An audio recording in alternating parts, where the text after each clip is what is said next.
The Christmas parade in Selma, Alabama this year was a political affair. Doug Jones didn't miss the historical significance of the setting. Whenever I come to Selma, I feel a special relationship with this city because of the civil rights heritage here. Jones is a former U.S. attorney. He prosecuted the KKK members involved in the 16th Street Baptist Church bombing that killed 4 black girls in the 1960s. The case is his greatest professional achievement and a centerpiece of his campaign. We were able to convict 2 old Klansmen for the murder of those 4 children.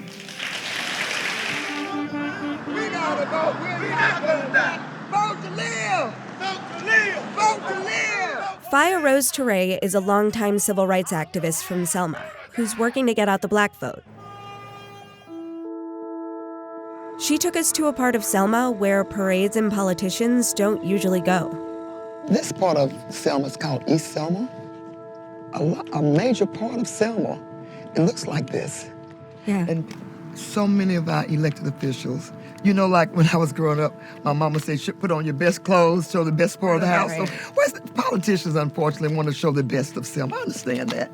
But what they don't realize is if people don't see the poverty, they can't respond to it. Being ignored isn't new to the residents of East Selma, and it's made them cynical about the political process. Yeah, it is. You plan to vote? Yeah. Okay, well, do you think most people in the neighborhood would vote? Tell the truth. No, That most of question. them just don't want to be bothered. And they don't want to be bothered because they don't see the conditions of their lives changing. There's no jobs, there's nothing to do. I mean, so basically the only thing they did was pave these streets. Playgrounds closed down. I mean, you just look at the neighborhood, it's just going down. Jones is doing your traditional black voter outreach, visiting some African-American churches and neighborhoods, appearing with prominent community leaders like Randall Woodfin, Birmingham's popular new mayor. Y'all give it up for Doug Jones. But that's the crux of Jones's problem.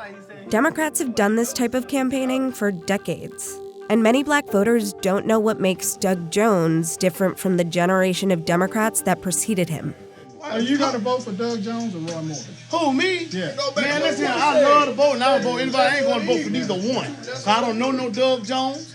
That man ain't came right here and spoke to us, to the people. We the people. Well, see, we on that old 1960 where you got to get out and vote. We have done that, man. Ain't no changes. When the last time you voted, man? Man, I just voted for the mayor election, sir. Why did people vote for him, but nobody's excited about Doug Jones?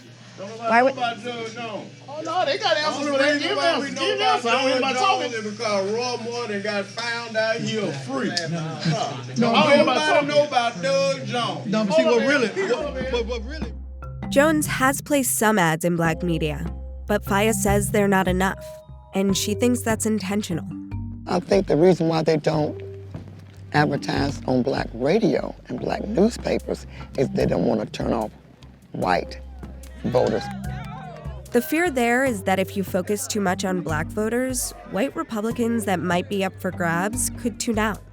You have the mentality here in Alabama and throughout that black people deserve where we are, and that unspoken belief that we are the inferior race permeates politics, education, and that is a real devastating problem that we face.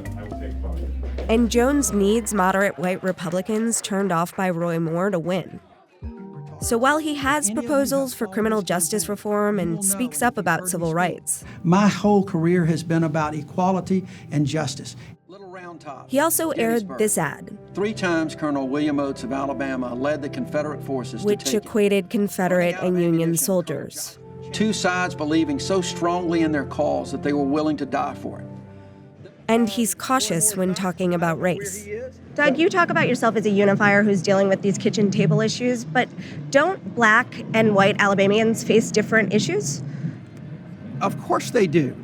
Of course they do. But you see those. Of course they do. But they also face more issues in common. They face issues of healthcare. They face issues of education. They face issues of jobs. All of that. Now they do it. No. Okay. They do it in varying degrees, for sure. Obviously, the unemployment here in the Black Belt is greater than it is in the city of Birmingham. So we can address those issues. But the core issues are the things that we have in common. And that's what we're stressing. So I don't think for questions like that, those are the divisive kind of questions that we don't need to have in Alabama. We don't need to have the questions about that. People respond to issues that affect their lives. So you just can't walk up to a house and say, oh, are you going to vote for Doug Jones? Who in the heck is Doug Jones? Of course, I know who Doug Jones is. I know that he prosecuted the Klansmen for killing those 4 precious girls. But that's not enough to make people want to vote for him. What are you going to do for me now?